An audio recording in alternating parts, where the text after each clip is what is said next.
getting started. And welcome everyone to Culture and Trauma. I would say that I am so excited to be with you today, not because we're ending winter in less than 5 days, but also this isn't a very important topic to me when it comes to culture and trauma. This is also a training deck I've really spent a lot of time in. So there's a lot of information to cover, and it's going to feel like a hike. It's going to be a little different than the previous series. To give a little background in how I'm approaching today's conversation is from years of experience, from over a decade ago at this point, working with low-income youth and after-school programming with body image and building healthy relationships with themselves and their communities, right? So that meant community building, going to community events, working at schools, and having really strong conversations with kids as young as 10, all the way to their parents and grandparents, right? So that we can foster positive change. I also worked in Cambodia with individuals who survived war, specifically with Vietnam, but also the Khmer Rouge, and specifically working with veterans, much older individuals who were in that third stage of life, right? Who are refugees, who survived genocide, and being trusted as an outsider in those spaces, in those conversations. After that, just to give more of my background, I also supported individuals who were human trafficked. And that was, despite having visas, and supporting individuals in legal cases. And, that's huge. You're also going to hear me, if you haven't remembered, I also worked in domestic violence. So what is the culture of violence that we can inflict on one another with our interpersonal relationships? The people who you live with, the people who are your family, people who you even love. And I was, that person who was on the receiving end and here to really support people make the best decisions for themselves. And, I'm just so honored and happy to be here through this topic. I hope that provides a little background of professionally how I approach this topic. I'm so excited to hear your questions, everything going on. And in the roadmap of today, this is our hike. So we are going to move through a lot of different topics, focusing on ourselves, because with trauma-informed care, you have to be informed of who you are, how you're showing up, and what you need in order to be informed of what are the steps do I take in order to support this individual with their trauma, whether I know it or not, being part of this work. We also want to break down trauma. We've been here for a while. We've been in these sessions. However, how do we understand and navigate where trauma comes from? Because it has been historical, it has even been generational, and I'll provide some examples then.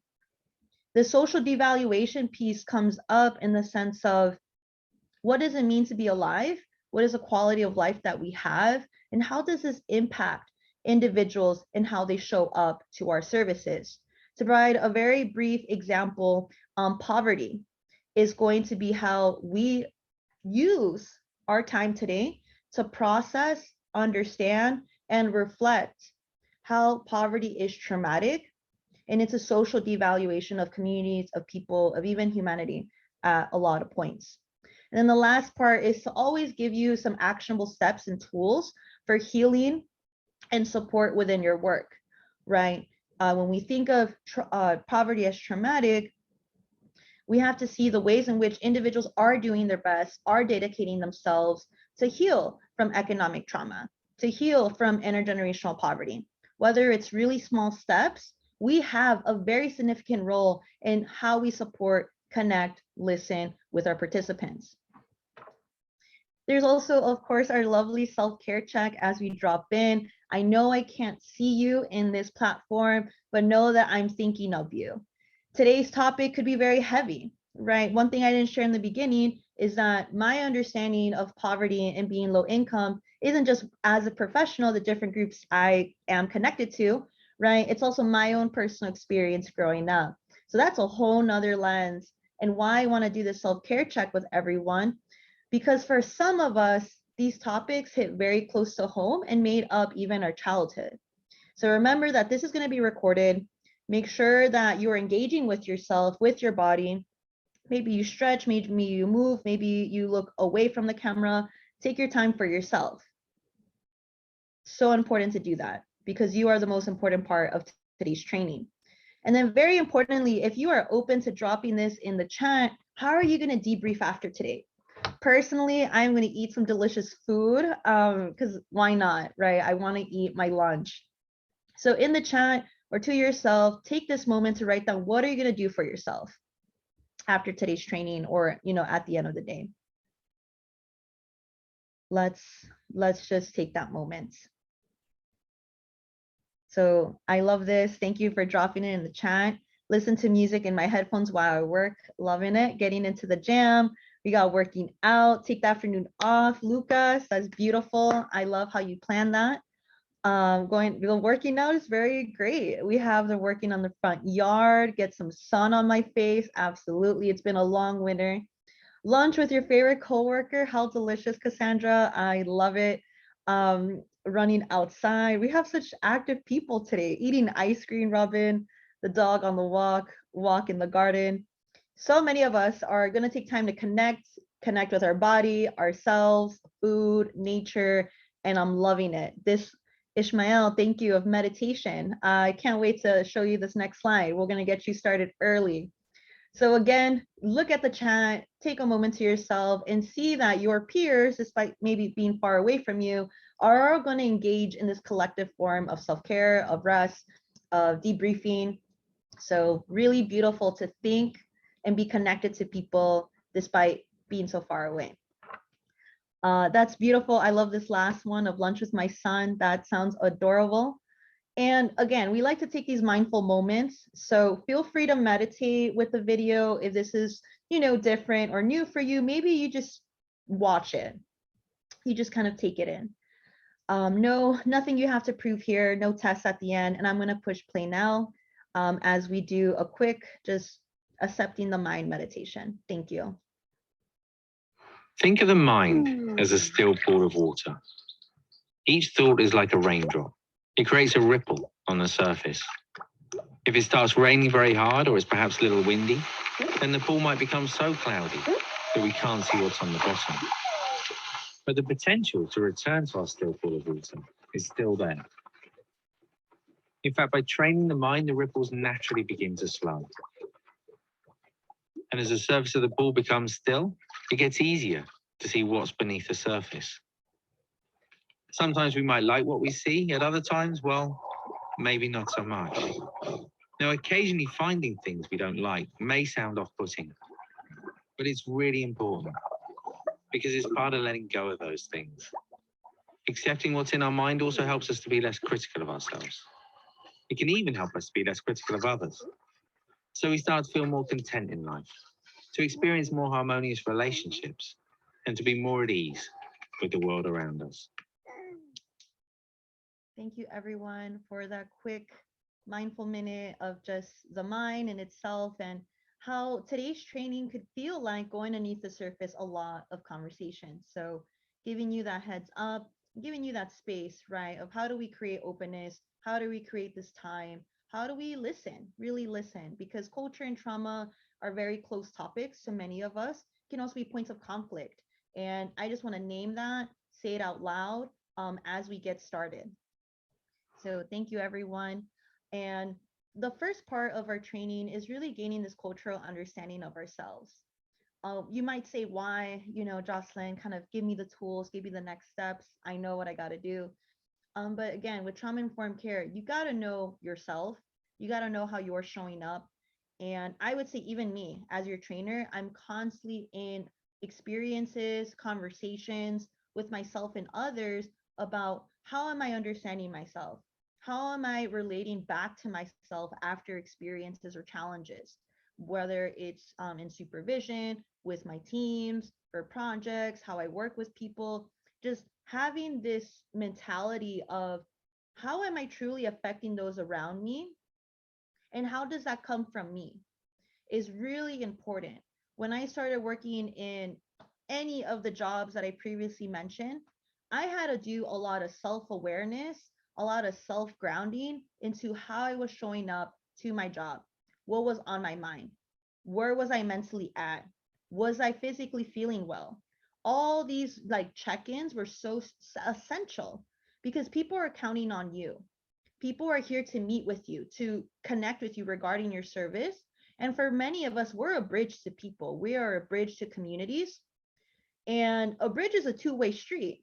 So not only are clients crossing over that bridge to connect with us, how are we connecting with clients themselves? And that requires self-awareness, self-compassion even, and this self-determination to be willing to have these conversations with yourself. So very important. And I just want us to kick us off, right? In your self-reflection, what is your why? Why are you doing the work that you're doing now? What inspired you? What brought you into it? And I'll be very brief. Feel free to drop in the chat. But for me, I entered specifically like human trafficking, domestic violence work, working with youth from low income backgrounds, because it was my experience growing up. It was the experience of my community. And I, really dedicated myself to service and honoring where I was coming from and being connected to the next generation, other individuals in those situations. And that was my why of how I got into this work. And again, just giving people this moment to reflect. What's your why? Why are you here? Why do you do this work? We have Monique Patterson who said, an opportunity to give back. I'm loving it. And again, taking this moment, right? And if you're not sure, that's okay. I invite you, at some other time to return to this question, because if we're not grounded in our purpose or in our values or in our mission or, whatever it is for you, what motivates you? What keeps you going? What's your anchor in this professional world? We have here assisting people breaking generational curses. Yes, I would love to. I'm going to call on you later if you feel open. Chat me back if you're open to share more about generational curses. We're definitely going to speak more. Yolanda, we have I love helping people.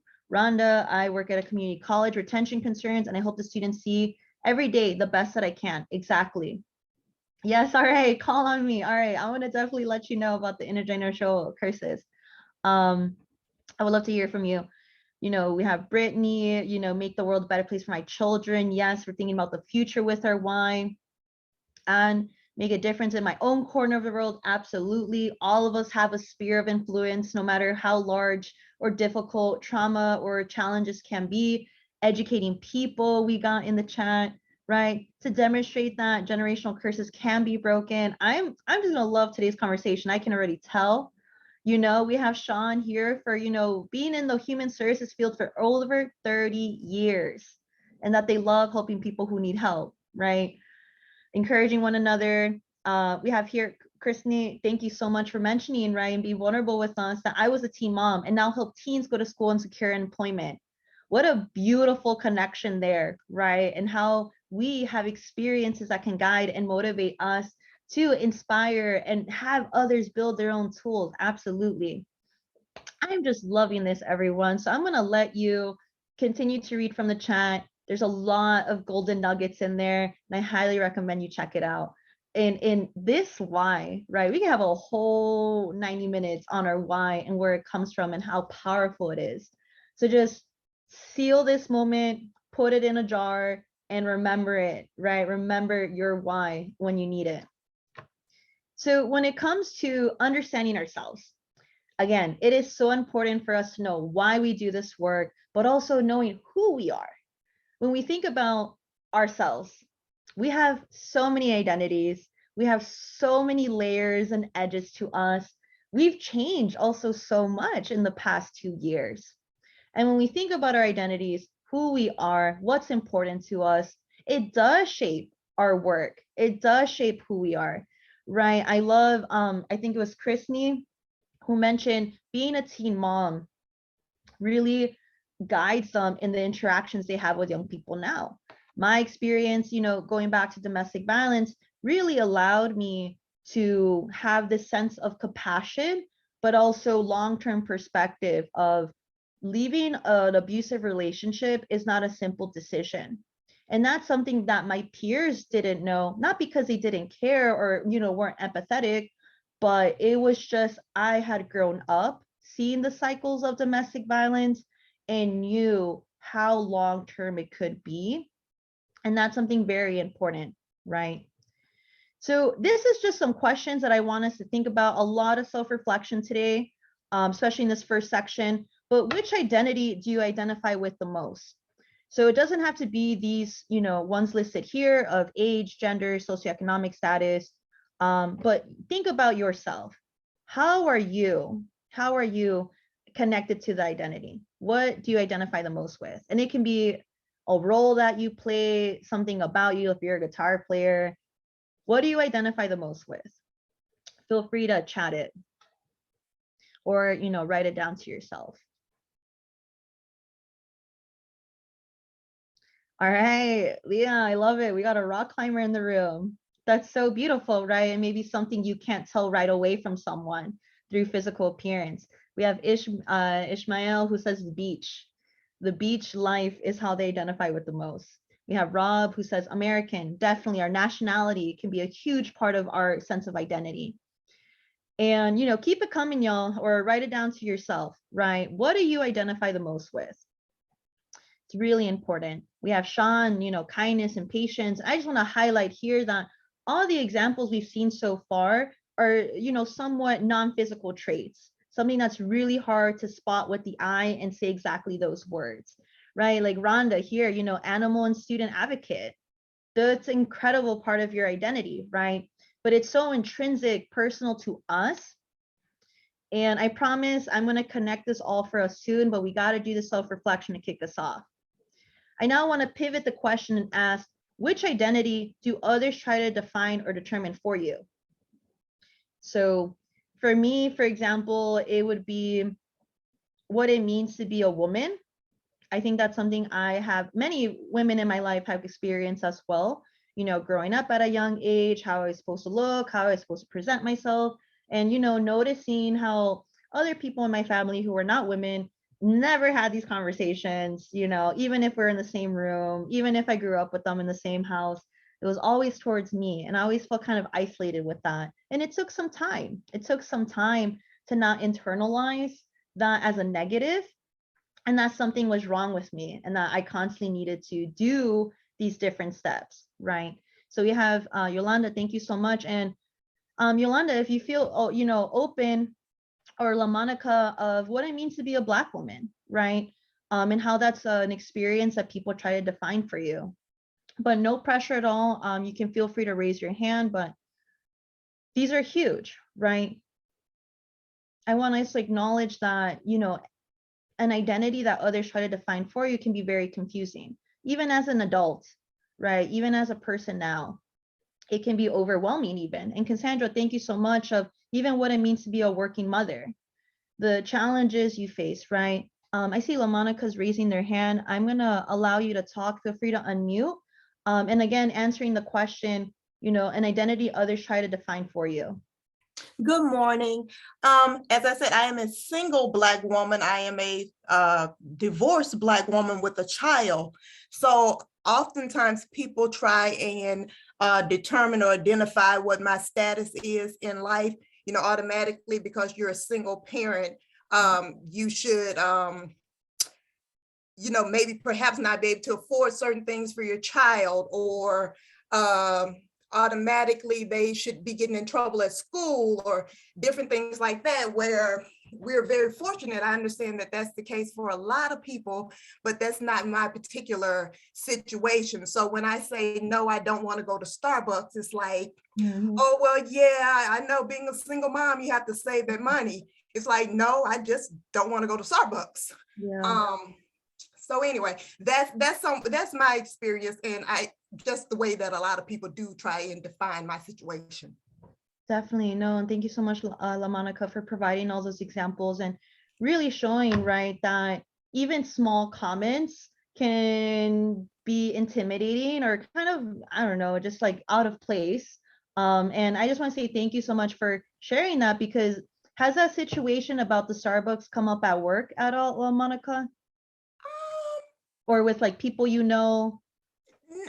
It's been primarily at work. Yeah.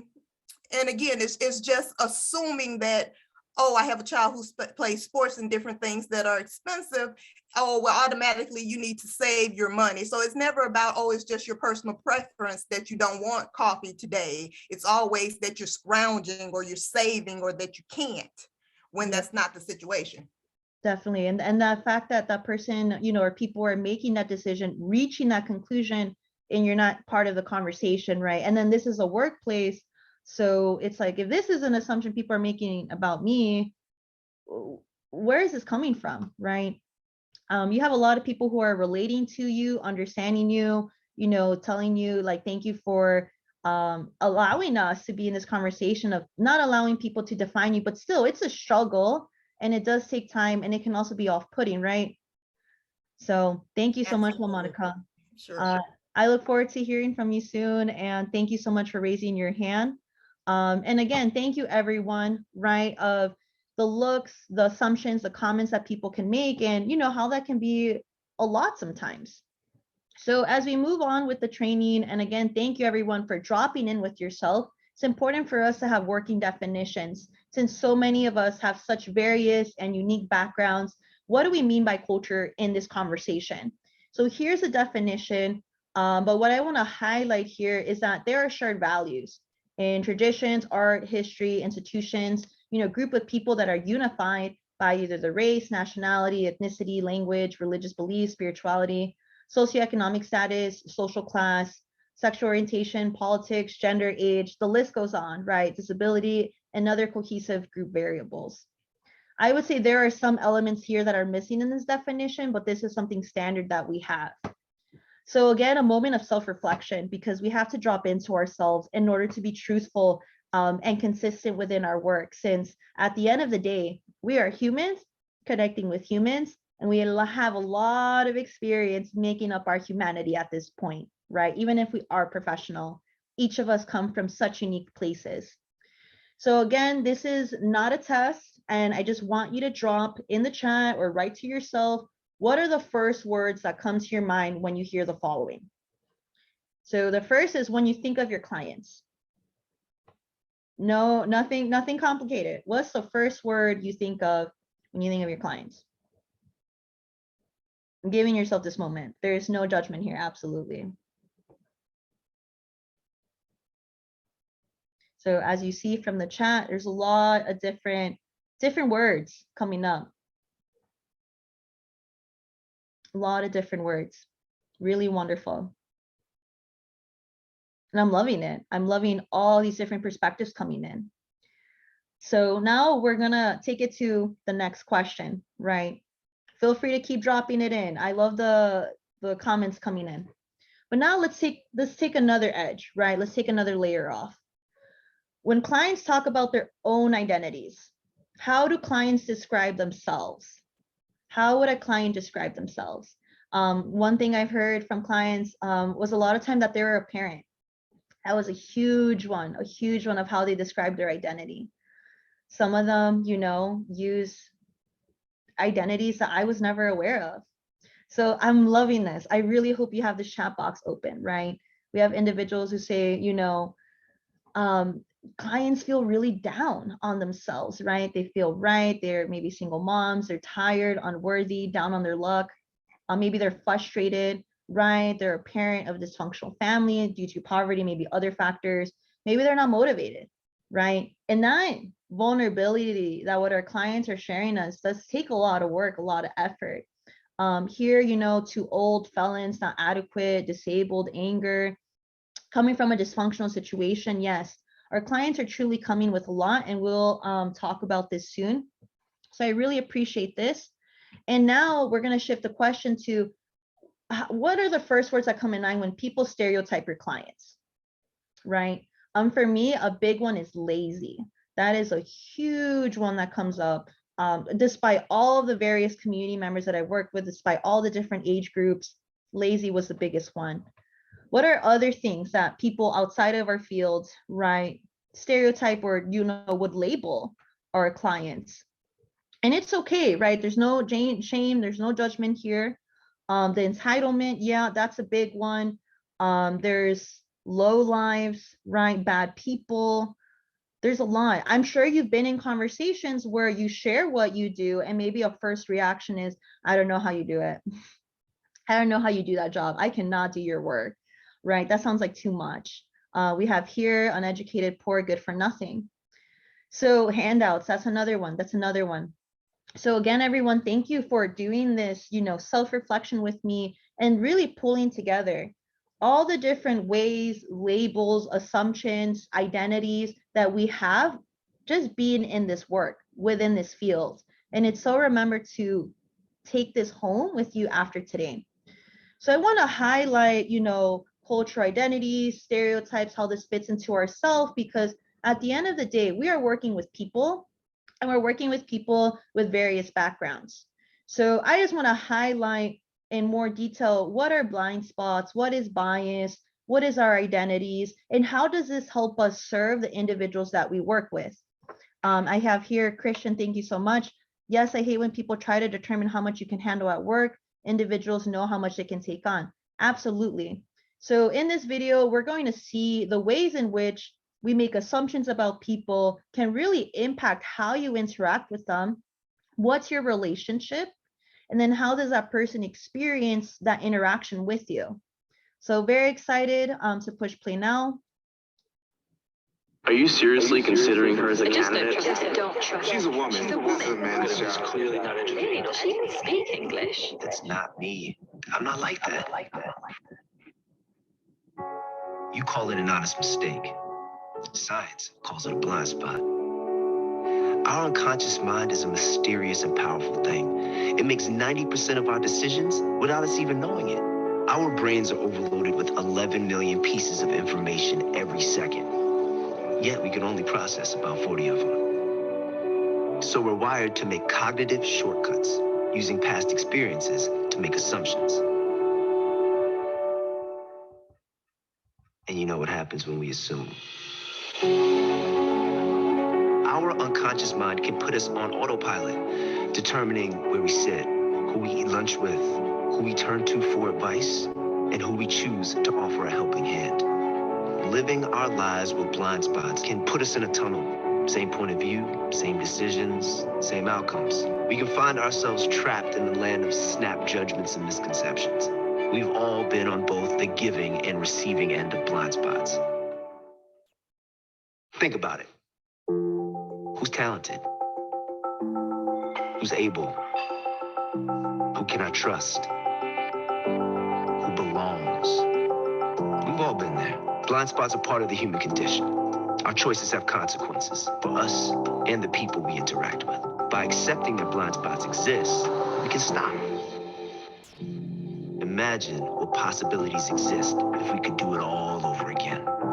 Different perspectives, inclusive relationships, diverse networks, better outcomes, seeing people for who they really are. People like you with unlimited potential. We all have blind spots. Once you accept that you have them, you can choose to do something about it. It's time to check your blind spots and focus on what's possible. Thank you everyone for watching that with me. And I hope that was a helpful video. You might, wonder, how does this connect to me as a professional if we're talking about a very personal conversation of myself, my identities?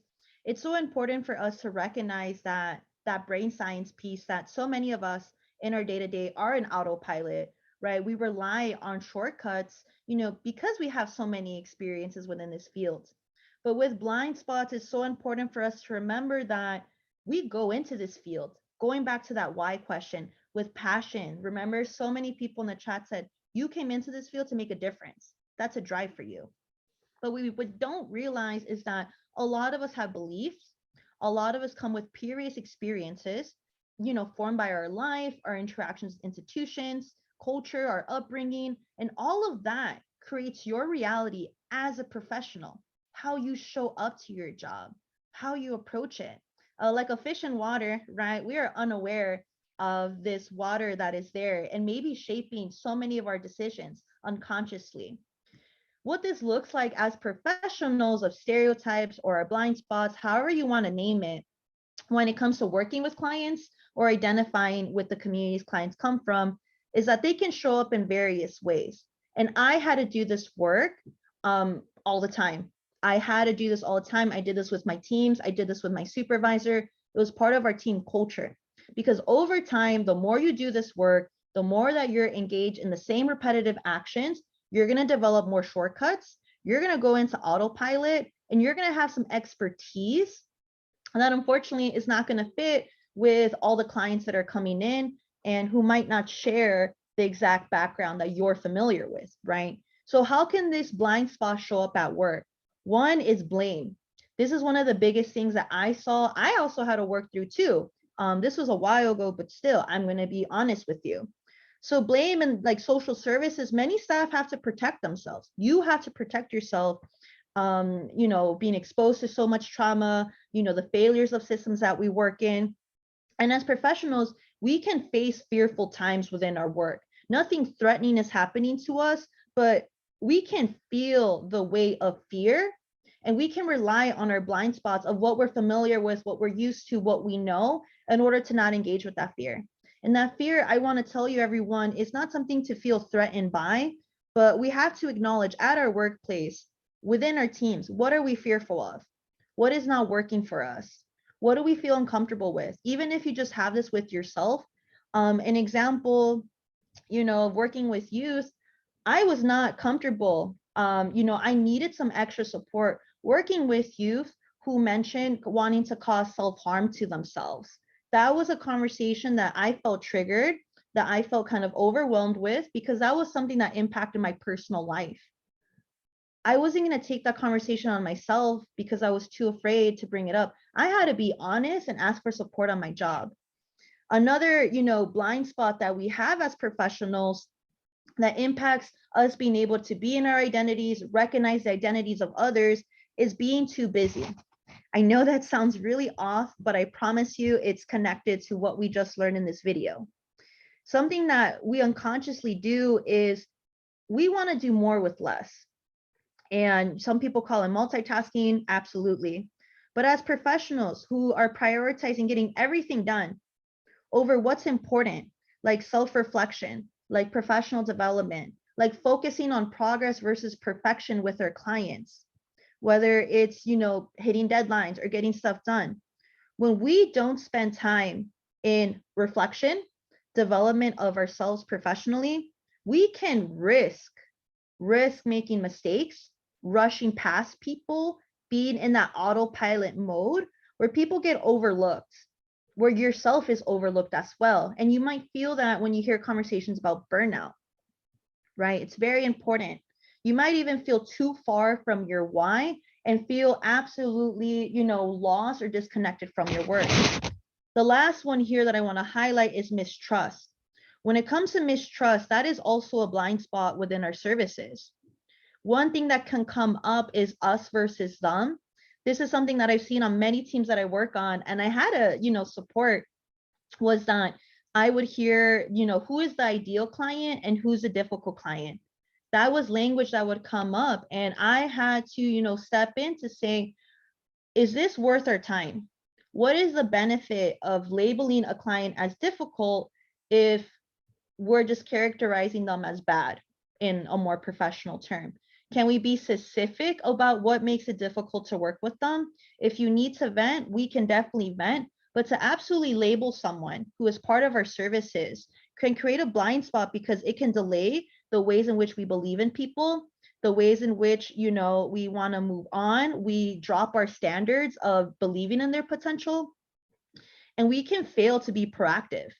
And also, these assumptions that we make about who's a difficult client can build up to be very large assumptions over time. For example, I worked with individuals who, you know, for the most part, were not incarcerated.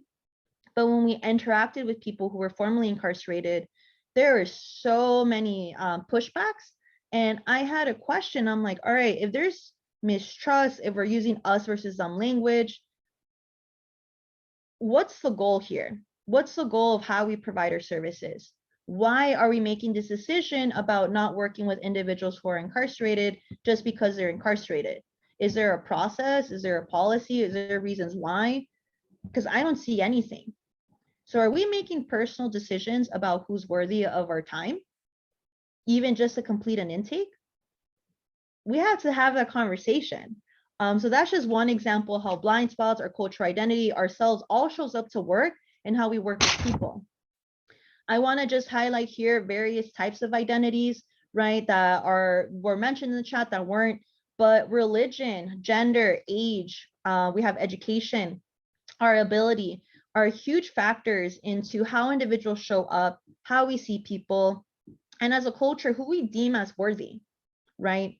So important to recognize this. And we'll go through more. I just wanted to provide a kind of a visual of what we're talking about here. There's some identities definitely not mentioned or characteristics about people not captured, like your, I don't know, one example is like your language, if you have an accent. I would say, you know, we have individuals who come from various cultural backgrounds, maybe from multiple cultures. I see in the chat, thank you so much, right? Sexual identity should be there, absolutely. So even that, right? Sexual identity and sexual orientation are two unique identities themselves, and they can overlap, but they're not the same thing. So I really appreciate that chat, right? Deborah, physical appearances. Fashion is a huge part of people's identities, right?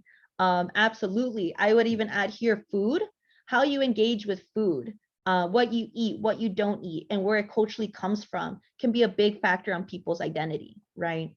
And again, you know, this all comes together because we are working with individuals, because when you describe how your clients would describe themselves, a lot of them are coming from difficult places. So I want to ask everyone here, right?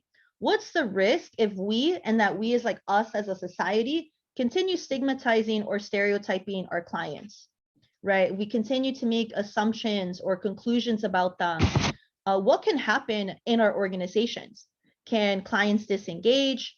Can staff feel at risk? You know, like to say, hey, if this is how they're treating so-and-so, that's my identity, right? What do they honestly think about me? I've experienced that on some jobs, people not knowing my identities, saying, you know, harmful and negative things about that culture. Clients lack trust in the future, right? We see that in the chat. Thank you so much. Or distance grows. Maybe we have a client who's not coming back as much, doesn't return a phone call, and we see them kind of slip away. I love this E option, definitely all of the above. So again, thank you everyone for just kind of, again, dropping in with me, being in this conversation. And I want to bring us back to what is our role? So we talked about ourselves, we talked about how we show up. And as we said in previous trainings, we cannot undo trauma, unfortunately, but what we can do is support clients in their trauma. So these are some big pivots, pockets that you can take. One is very important. If there's one thing you take away from today's training, it's this point of how do you identify barriers, either internally or externally in your organization for individuals to gain services or to continue them. That is one of the biggest things. What are barriers that are specific to certain identities or certain groups or certain backgrounds, right? One thing I had to really support people with is individuals from different, you know, technological needs using Zoom, getting familiar with online platforms, and not assuming that people should just pick it up and get it done because we reviewed it a few times. I had to really reflect on, this is a barrier that this person has versus this person is a problem or they're not putting in the time, right? And when you share and you work with people through a barrier lens, you can get a lot more done than blaming individual as a blind spot, right? Or, you know, mistrusting them. Reflection is another huge point. Again, you're going to have access to these slides, but right, the too busy blind spot is dangerous at certain points. If we are not reflecting on what a client needs right now, which can be talking out loud, which can be processing with you, which can be repeating the same question that you already answered. If we skip over that in our autopilot, we're missing an important point of interaction. And as well as, does this client feel understood? Are they even aware of the barriers, right? Are you having this conversation with them? And again, not making them feel like a problem, but versus these are barriers within our systems and our processes, and I'm here to support you, right? And then this advocate part is so important. How are you preparing your clients for challenges that come up, not because something's wrong with them, but this is a difficult process. There's going to be some bumps in the road. And how can you and I, right, you client and me service provider, really work together and anticipate what might be demanding, what might be new for you? What do you need when you are facing a moment of difficulty? And then as teams, how are you connecting with people who you're close to at work, peers, or even your supervisor, that we are standardizing our best practices? All of these things, doing this can help our sense of identity at work, our sense of purpose, right? Give us energy when we're low, because we're not just drowning ourselves in work and work and work, but we're truly working together through these three specific lenses of your role and how you can use your identity and your experiences to truly support others. So now we're going to go into the impact of trauma. And this is a definition that if you attended our series, you are aware of.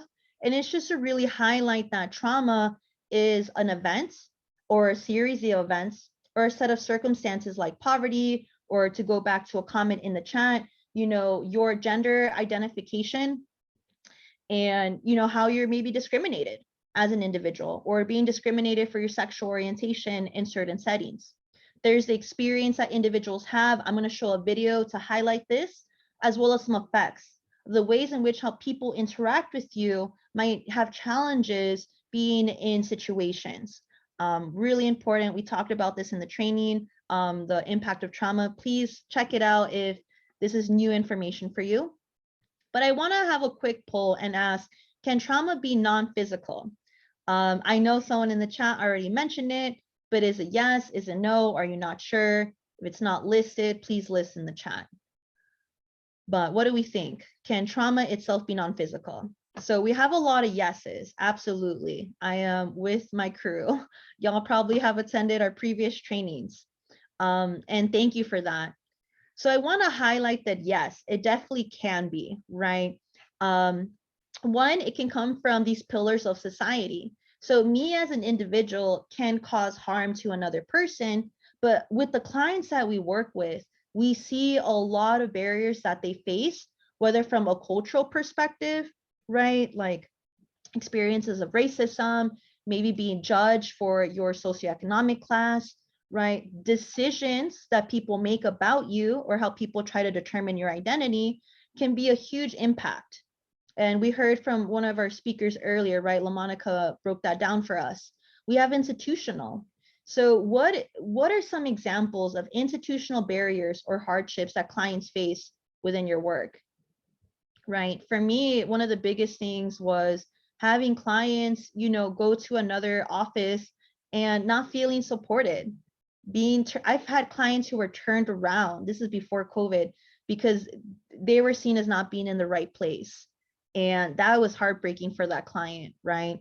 So our clients, ourselves, can face trauma or difficulties in certain institutions, certain forms of discrimination.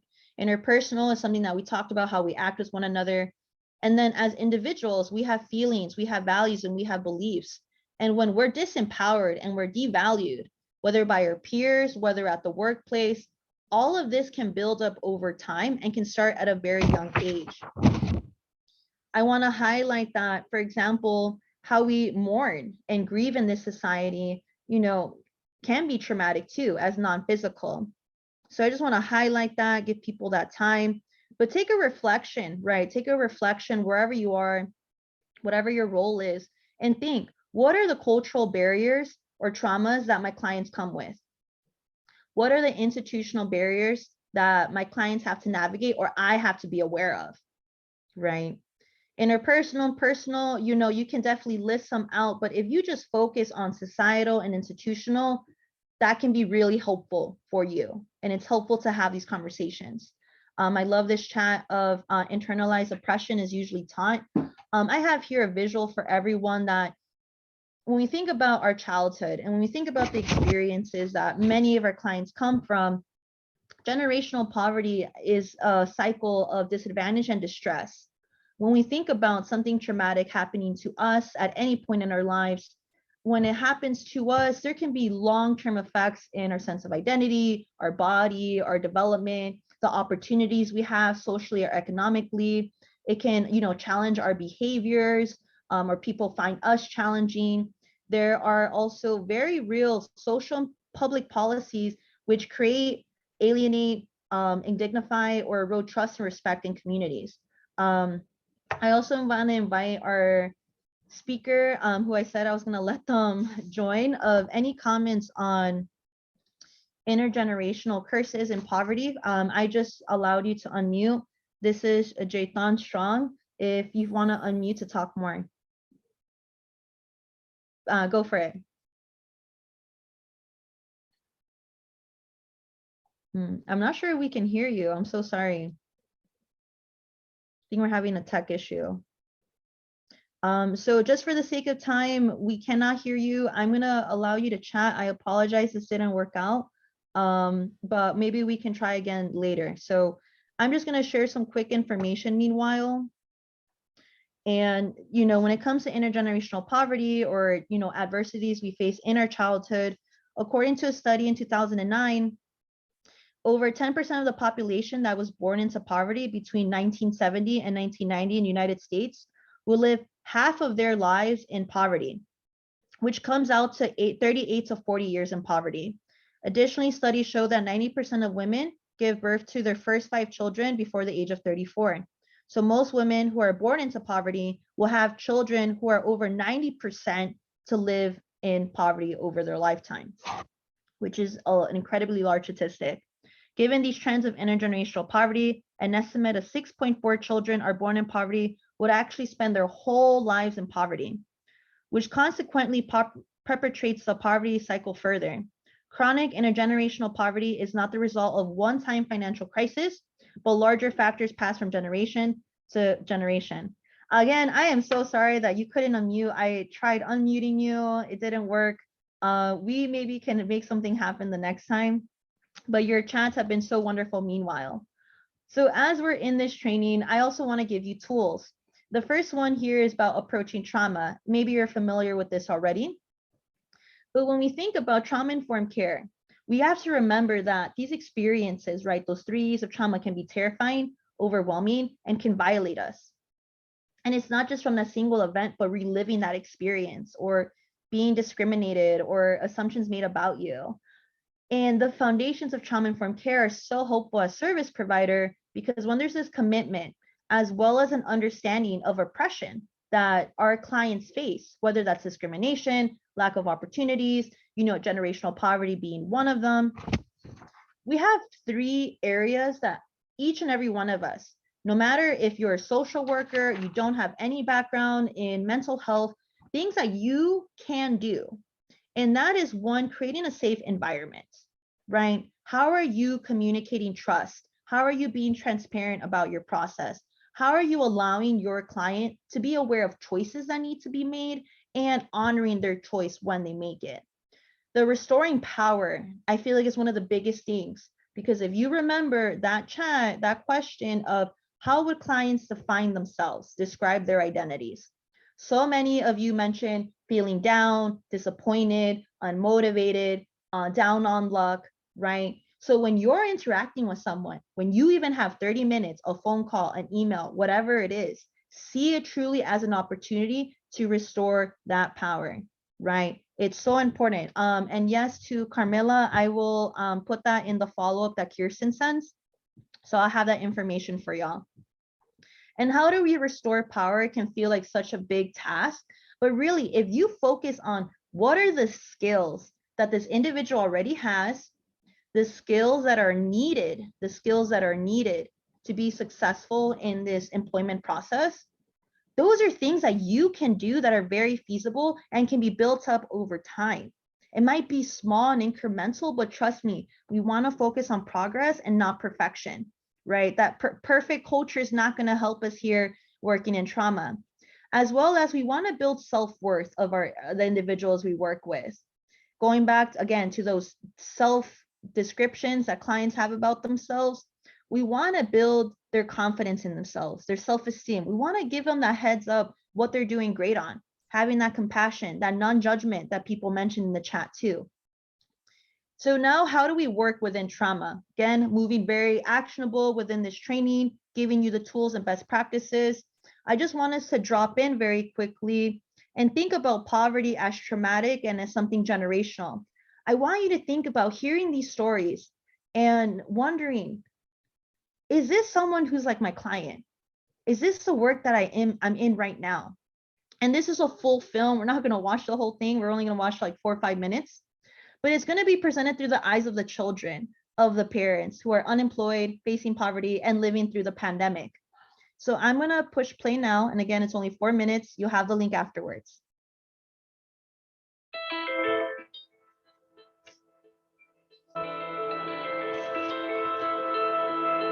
Millions more Americans have filed unemployment claims. Many Americans face the new challenge of putting food on the table.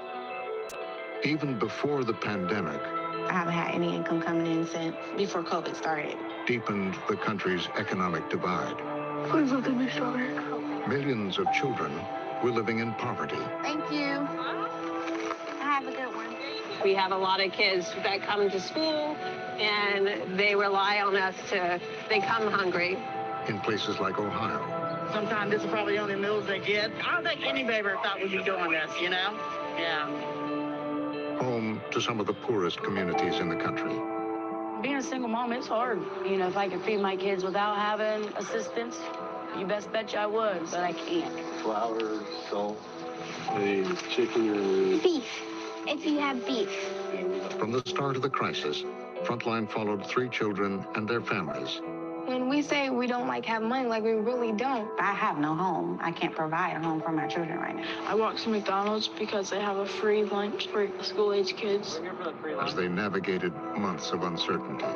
If we can't finish the rest of the year, we make it held back again. If they keep these schools shut, I'm going to go crazy. I cannot teach her. If I feel sad or something and I express to my mom, that'll make her feel sad. And so I just would keep it to myself. I couldn't imagine living like this forever, and I don't want to live like this forever. Now, the experience of growing up poor in America through the eyes of children. I think anyone can end up how we are, being homeless.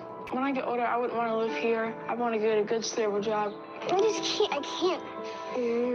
It's all right. No, I can't concentrate. There's way more kids like this is going through the same thing as we are, because sometimes life just happens and things go the wrong way.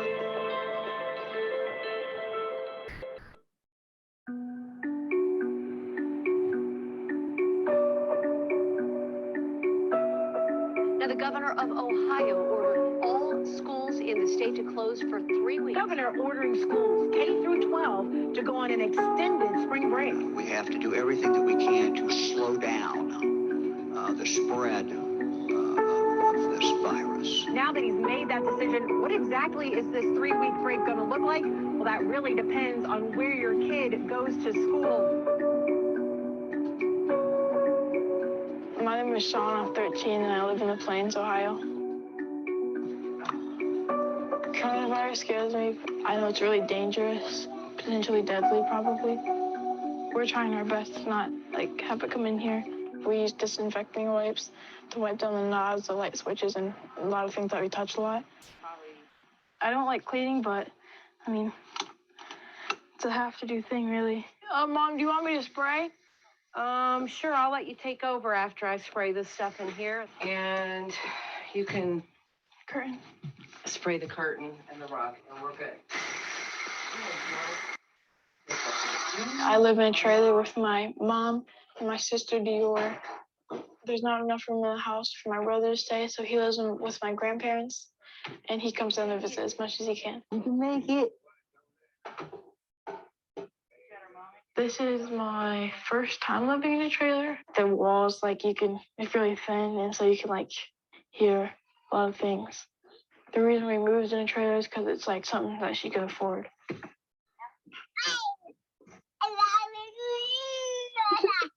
And on that adorable note, we're going to pause this moment just because we have some material to cover, but the full link will be shared with everyone. And again, I want to offer us some self-reflection of what resonates the most with you from that video. How much of family is part of participants' why and what they do? or, why they're so driven to it in order to get this done, even though they are motivated, tired, down on luck, giving up, right? And then how do you recognize the family as part of your client's culture? And again, they don't have to be parents, but they can be part of a family. Maybe they're caregivers, or, they aspire to have children, or whatever it is. And again, why am I saying all this? Why is this coming up? For many of the clients that I've worked with, so often they were doing things for their children, for their next generation, for the people in their life, for their households. And for many of us, we are not meeting people in their homes.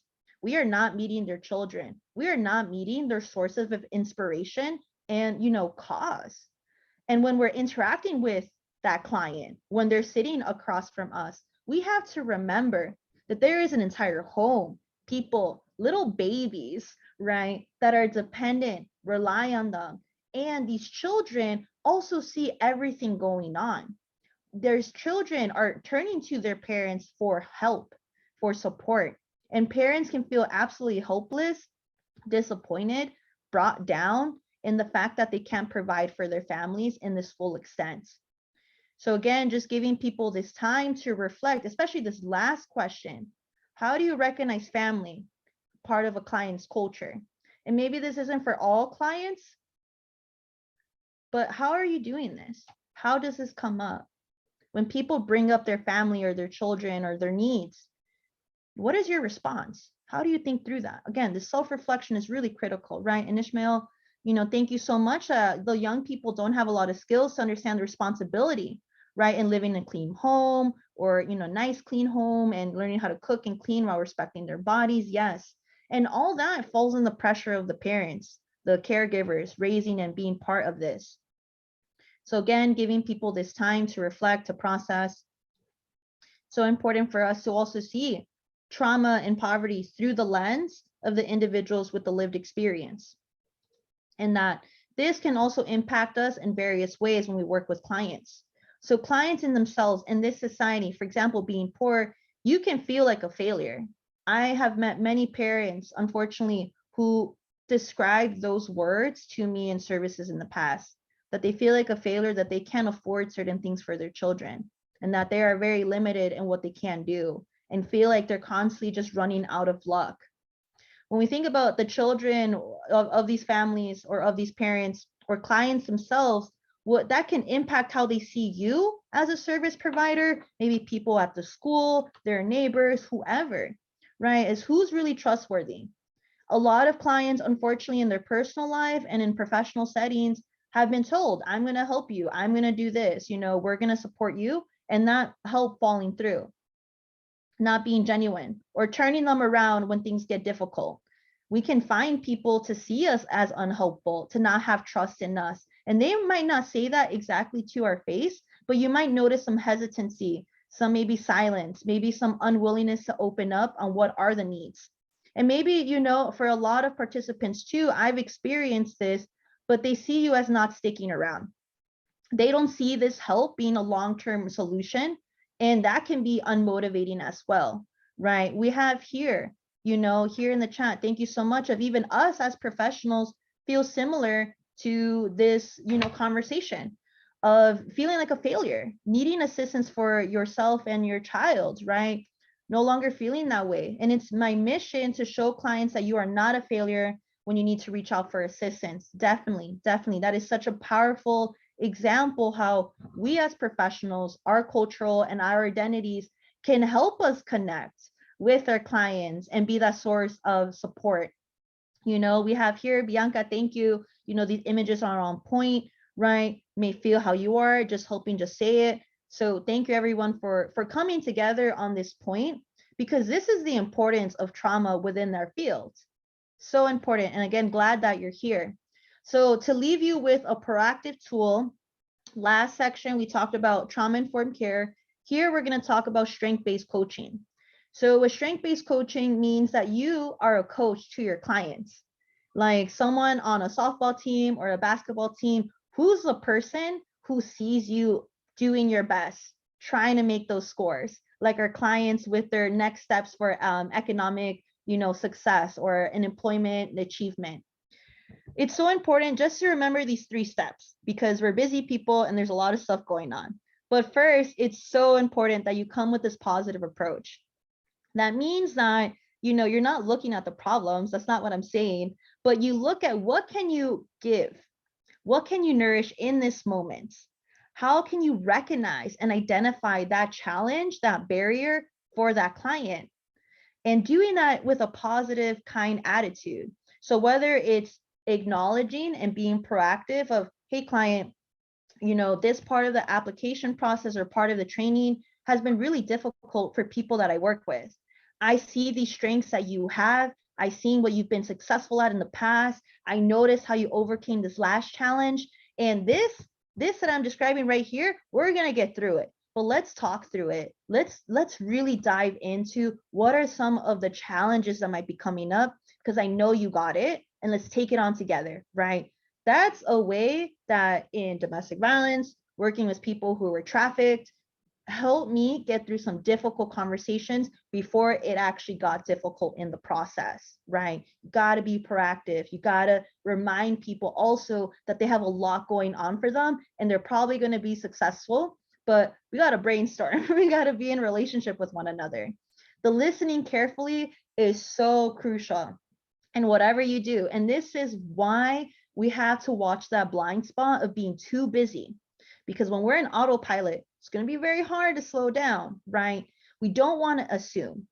And you as a coach, you're uncovering this individual, to be self-driven, to be open, right? To encourage what is the language in which we can talk about things? How can we be open about these difficult conversations, right? And what are our goals in this relationship? Because I know you got this, whatever it is, whatever small promise or step you want to take as a client, I know you'll do it, and I'll be right there to support you through any challenges. This is how I spoke with my clients across all of those different jobs. Listening carefully, showing them that I heard them, and piecing together, how does that relate to where we're at in this process through a positive approach after listening carefully, right? And then as a practitioner, right, you as a service provider, you got to think, what can you actually achieve in this conversation? So important that you do this before you actually meet with your client. Maybe you reflect on the last time you met with them, what got done, what didn't get done, however you want to approach it. So when you're in this 3rd step, right, and this is before you meet with the client, what are things that you can achieve? And a lot of times it's tasks that you need to do. I get it. Absolutely. I've been there. But you can also do it as a coach. We've all maybe had a coach or a teacher in our lives who shared values with us. And when they share values with us, they adapt to us into what is our skill and what's the gap of what I need. And you as a coach are so fundamental for creating that bridge, as I previously mentioned, right? We want to reinforce that this person has a unique potential and that they are on their way to larger progress with these next steps. And I hope this is helpful. Please drop some questions. I would love to hear from you. I want to make sure this is making sense. But strength-based coaching, I will share some resources. Actually, we have one right now. And I'm going to switch into that. So if you give me one moment. So how do we embed this? I want to be very feasible next steps with you. So embedding a strength-based approach can look like many different things. So here's kind of some background information about what it is, why it's important. I'm moving down here to how do I actually do this? Joss and I love the idea of it, but it sounds a little lofty, right? So when we focus on the problems, which is something we're trained to do as professionals, versus when we focus on the strengths of this individual, right? We have here just what are our roles, what's our focus, what are key questions. I'm not going to dive into it, but one example here is instead of telling a client what's wrong or what's wrong with you or what did you do wrong, asking what's happening right now. Where are we right now? That where we are right now, so crucial, and it's very grounding for the client and even yourself. Where are we at right now and what do we need in this conversation? Language is also really important, if we're using jargon or acronyms, or maybe this client has a cultural background or needs that don't fit, with how you're talking. I've been there, you know, I've had to change the way I communicate for clients in the past. And that was my responsibility and my work. And it also made me a better person overall. Our purpose is very important as well. So again, this document kind of goes on. It provides other examples. How do we implement? It goes on. I'm going to pause because there's a few pages. And I'm going to go back to the deck.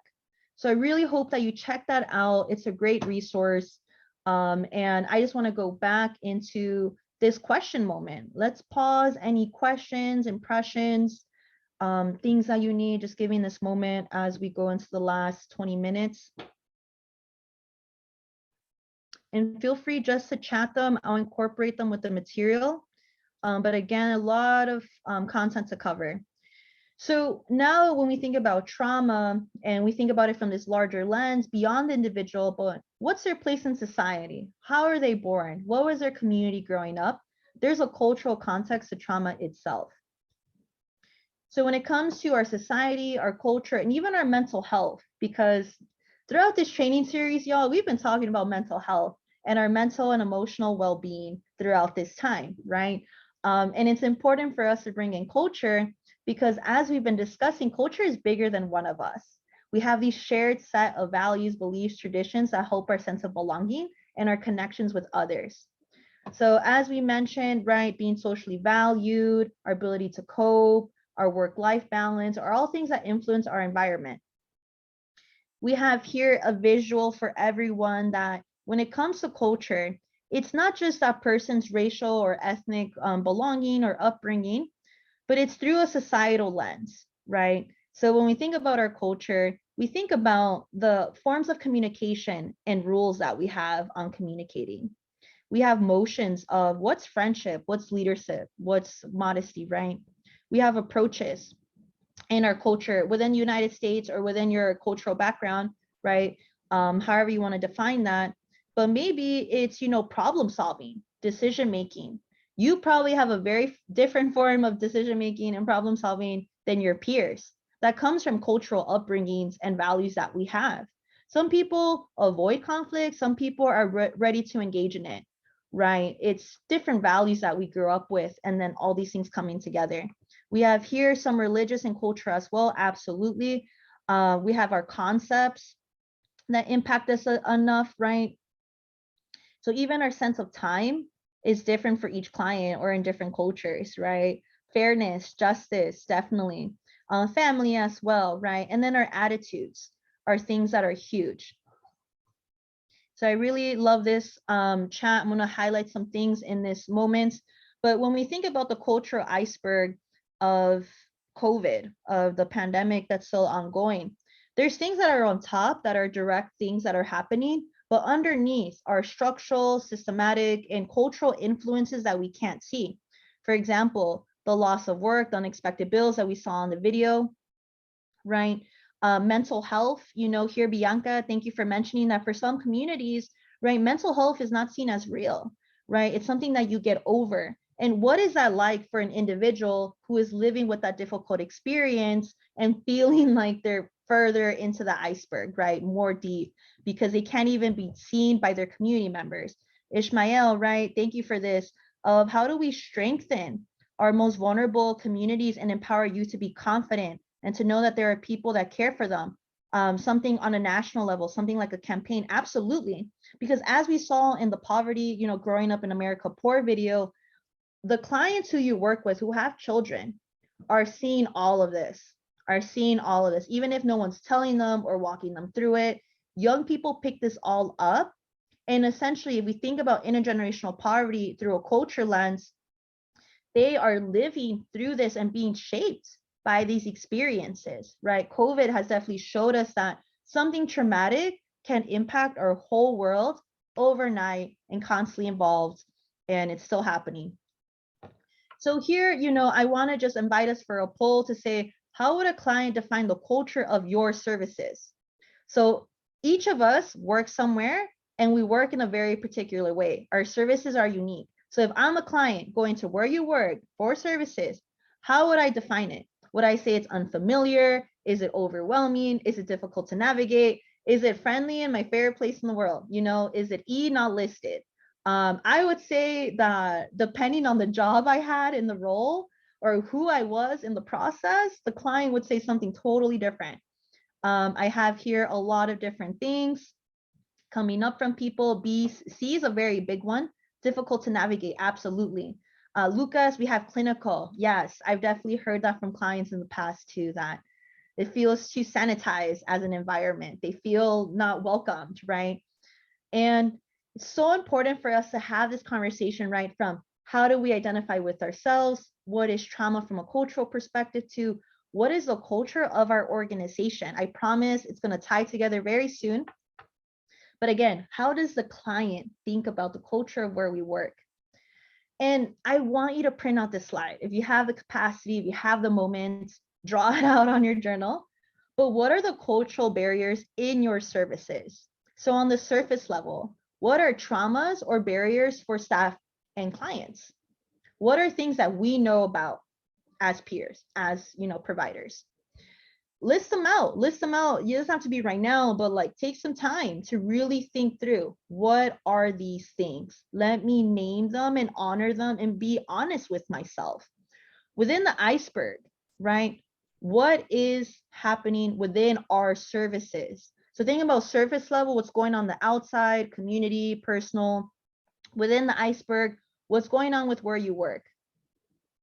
Paperwork. I will tell you, no matter what job I had, was one of the biggest barriers for our clients, and we had to come up with better ways of explaining paperwork, identifying what is confusing, and improving our process so that individuals didn't get lost in literally pages. And then underneath the iceberg, what are larger community or cultural factors impacting your clients? So some examples that we talked about is maybe age. Maybe some clients, right, feel like in the chat, feel unworthy, feel like they're not going to be able to catch up, feel like they're going to be unsuccessful due to their age, right? Or having other limitations or needs. So again, take a reflection of what are the cultural barriers at your job within your role, and take this time. What is happening on the outside? What is happening within our services? And then what are things that are influencing both? If you have questions about this, you have my email to reach out, and I highly encourage you to, do so. So now, how do we address culture and trauma within our services? We've been talking about this throughout our time, but now I want to give you some direct tools. So what is, first of all, trauma within our work? Because again, we have to define these things. We can't just go off assumptions. We have to know where we're working from. And first of all, is that by being trauma informed, you're using your strengths. You're using strengths that are grounded in the understanding of how do I respond to this trauma? How do I emphasize this individual's need for safety, as well as create opportunities for this individual to have a sense of control and a sense of empowerment? So I'm going to provide some specifics here, but we talked through a few already. So here are the 4 R's of trauma-informed care. And this is a slide I also encourage you to print out. You're probably laughing wherever you are and saying like, Jocelyn, I might as well print out the whole thing at this point.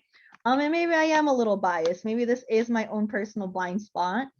But when it comes to trauma-informed care, there are literally such simple, small things that you can do over a long period of time, right? Ishmael, I love this, right? Of how do we realize trauma within the community and how it impacts individuals? That example, Ishmael, of organizing and to educate individuals can be really helpful. One way I've done this in service provider settings is that when I work with the client for a first time, I just don't walk through, this is what we need to get done, this is what I'm expecting from you. It's kind of checking in with them as a person and asking them, how are you understanding this? What do you need? What do you find challenging, right? How can I support you today? Also, I think a big thing was being transparent with clients about trauma. So when I worked at a courthouse, working with the client to say, when we go to court today, I just want to let you know that it can be challenging. This is what's kind of going to happen, kind of a run of show. How do you feel about public speaking? How do you feel, and it's not to scare people away, But I would say it's because I care about the time you put in. I recognize how difficult this has been for so many people that I work with. And I want to have this conversation with you before we're in that space. I want to be there for you. I want to have this. So where do you want to go in this conversation? Do you want to have this conversation, or do you want to come back later and think about it? That is a really simple way of realizing trauma, but also, as Ishmael said, looping in your clients in that conversation, right? I love that this comment here of a lot of people don't even realize they're experiencing trauma. So important to remember. And that's part of the second R of recognizing. How do you recognize trauma and the individuals in your organization?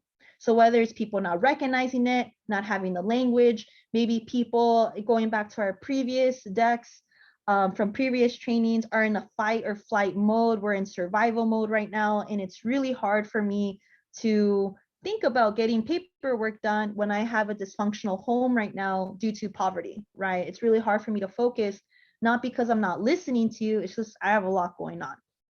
You know, here generational poverty is a trauma and people don't realize that, absolutely.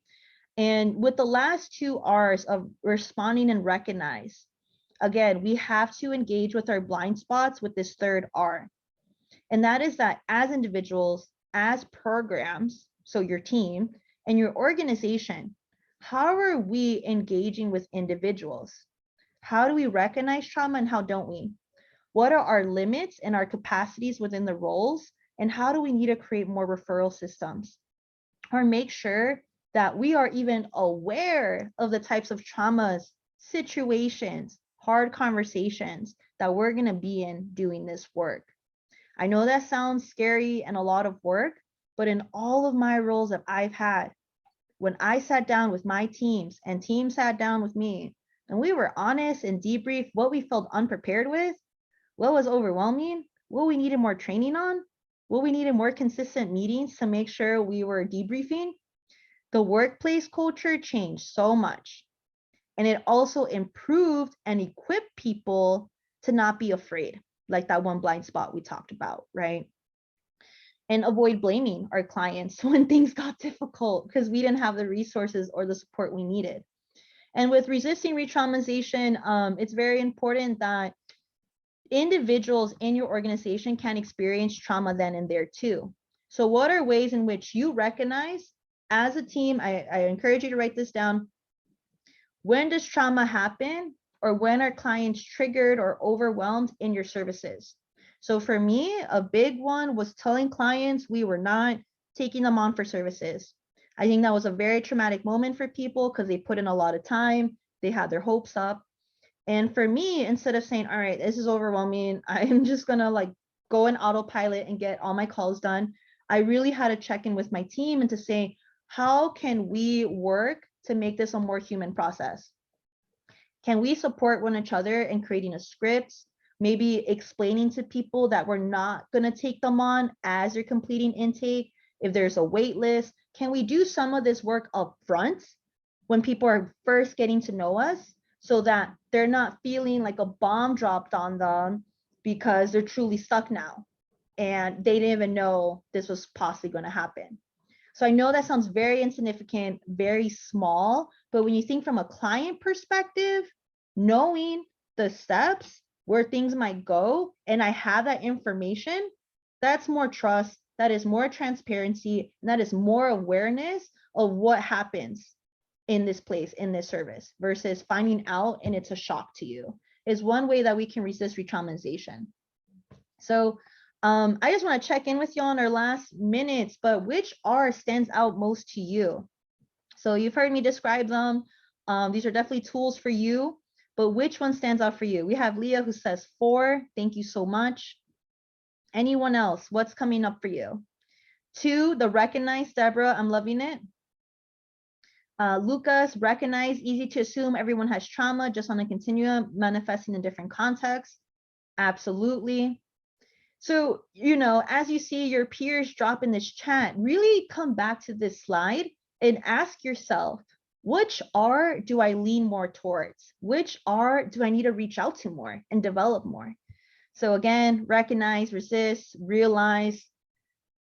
I love this. I love this so much. And if you work with your peers who are not attending today's training, maybe you check in with them of which R stands out most to them and how can y'all two collaborate, right? We have Ishmael who says understanding, definitely. I also just want to leave you with this model on the sources at the bottom, but it's very important to not think of ourselves as authorities or fixers and our patients or clients as people who we're fixing. It's more important to see yourself as a guide using the 4 R's, using strength-based coaching, using trauma-informed care, the resources that we're going to send to truly empower the client. Because as you mentioned, the clients are very disempowered, I would say navigating a lot of trauma, a lot of hardships. And when you're engaging with a client, you're not an authority. But if that's how you see yourself, I totally want to respect that. But how are you learning with this individual? And how do they see themselves learning as well? And that you are witnessing, empowering their growth, or even reminding them what they did well.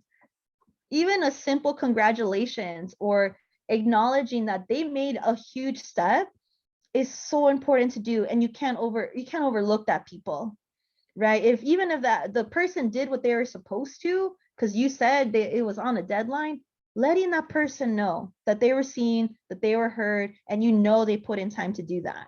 I know it's small, but you can't overlook these things. So as we get ready to close, it's important to return to identities and really use this slide, create your own on your piece of paper and write down what are important things for my clients.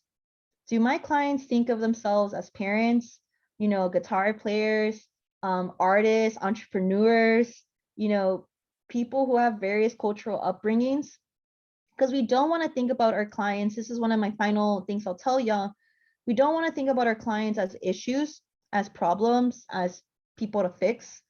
We want to think about their humanity. We want to think about all the cultural perspectives each and every one of us has and the possibility of all of our potential and that being unlocked. And you have such a powerful, pivotal role in all that. And I hope you remember it. And I hope you honor yourself in everything that you're doing.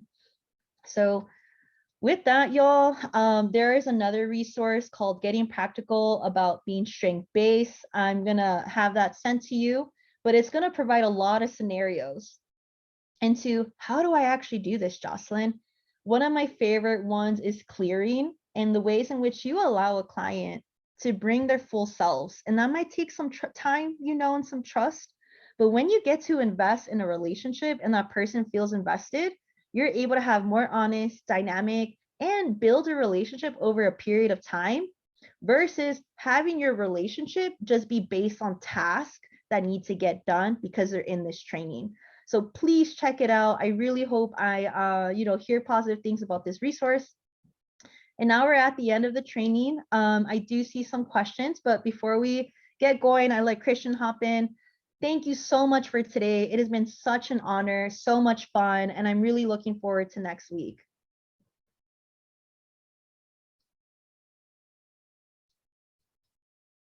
All right, great. Thank you so much, Jocelyn. Lots of thank yous in the chat. We will have a copy of the slide deck and the recording provided for you. I am putting the website in the chat right now, and this is the website where everything will be housed for the slide decks and everything. And that same URL is going to be like the direct URL will be pushed out to you tomorrow in your follow-up email, along with the follow-up survey. So if you have a couple of minutes to provide us some feedback on this session, we'd greatly appreciate it. And you'll have all of the videos and the slide decks and all of the resources that Jocelyn's provided us today available to you on that website. Again, I put that website in the chat, and then it will be in your follow-up email tomorrow. If anybody has any follow-up questions regarding this session or the trauma series specifically, you can feel free to reach out to me. Here's my email. I just put that in the chat as well. And I think that's it. Jocelyn, any final closing thoughts? No, just again, thank you so much, everyone, for a very vulnerable, personal conversation. And again, I just want to encourage you to rely on your strengths, see the strengths in others through a relationship. And if you have any questions at all, my email is in this final slide. And how many trainings do we have left for everyone? I think it's around 2 or 3, right, Kirsten? Yes. Okay, so we're coming up to an end. I would say if you have any questions from any of the previous trainings, please utilize the upcoming time in our trainings to explore them, because, you know, unfortunately the series is going to end soon, and I want to make sure you have what you need, because you are truly a wonderful group. I'm going to miss these Wednesday sessions, and I also really appreciate everything that you bring into this space. So that's it. I know that's a tall order, but I think we got it. Yeah, we have 3 more sessions. So our last session is on April 6th. And if you haven't registered for the future training, be on the lookout for those marketing emails that we push out every single Monday. And then we've also been sending them out Mondays and Wednesdays, typically, just like a repeat email to everybody who hasn't opened it. So if it doesn't hit your inbox on Monday, be on the lookout on Wednesday. And it has registration links for all of our Workforce Wednesday webinars, including this trauma series that we've got going on right now. So thank you so much, everyone. Have a great rest of your Wednesday. Thank you, everyone. Take care.